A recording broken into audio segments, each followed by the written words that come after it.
தகப்பனை விட்டு தூர போவது மரணம், சகோதரனை விட்டு தூர போவது மரணம், இப்போ சுகபோகமாய் வாழ்வது மரணம்.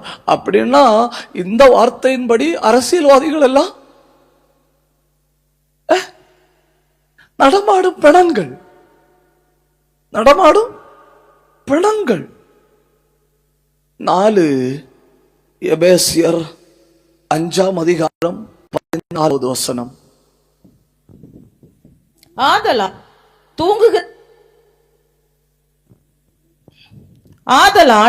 தூங்குகிற நீ மரித்தோரை விட்டு எழுந்திரு. இப்ப சொல்லுங்க, எது மரணம்? என்ன சொல்லி இருக்கணும் எபேசியர்ல? ஆதலால் தூங்குகிற நீ தூக்கத்தை விட்டு எழுந்துடான்னு சொல்லி இருக்கணும். அப்படித்தானே சொல்லி இருக்கணும். ஆனா அங்க என்ன சொல்லி இருக்கு?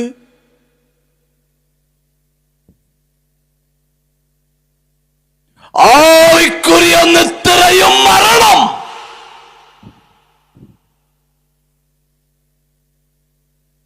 எங்கண்டு தூக்கம் வருதுன்னு தெரியல பாஸ்டர்.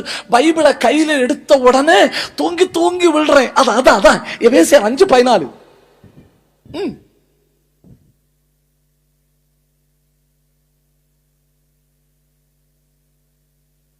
நீங்க கூட்டம் முடிஞ்சு என்ன ஆளாரும் ஷேக்கண்டு தரணும். என்ன ரொம்ப உற்சாகமா இருக்கிறீங்க.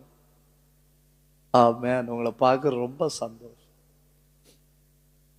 நீங்க நான் பார்த்துட்டே இருக்க, நீங்க ரொம்ப வசனத்தை கவனிக்கு. கர்த்தர் உங்களை ஆசீர்வதிப்பாருன்னு. நான் மறந்தாலும் ஷேக்கண்டு தரணும். ஓகேவா? தூக்கம் சமம் மரணம்.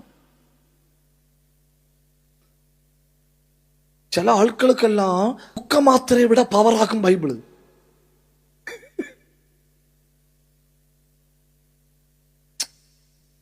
ஸ்லீப்பிங் டோஸ் எடுத்தேன் பாஸ்டர், தூக்கம் வரல. அப்புறம் என்ன நடந்தது?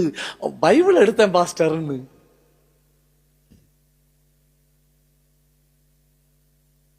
தூக்க மாத்திரை எடுத்தப்ப தூக்கம் தூக்கம் வரலையா? பைபிள் வாசிக்கலான்னு பைபிள் எடுத்தா பிளக்கோ.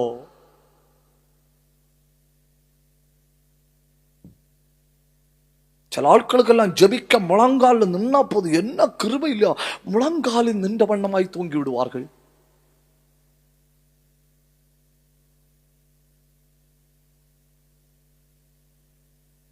வெறும் பச்சை வசனமாக்கு நான் பேசுறேன். ஆவிக்குரிய நித்திரை மரணம். நீங்க